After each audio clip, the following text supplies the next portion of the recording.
Audi Adaptive Cruise Assist can help maintain a set distance from vehicles ahead. The additional lane guidance, if equipped, assists the driver with corrective steering to help keep the vehicle in the center of the lane.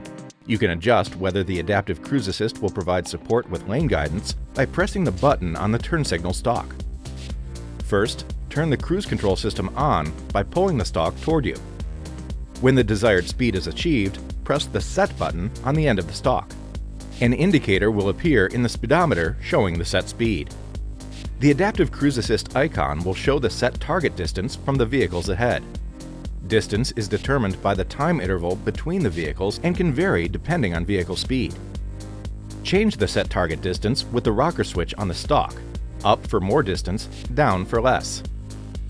There are 5 settings, indicated by bars in the display. The more bars, the greater the distance.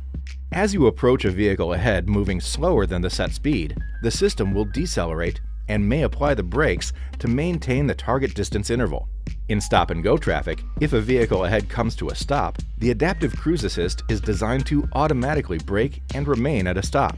When the vehicle ahead moves, Adaptive Cruise Assist may resume operation, depending on conditions.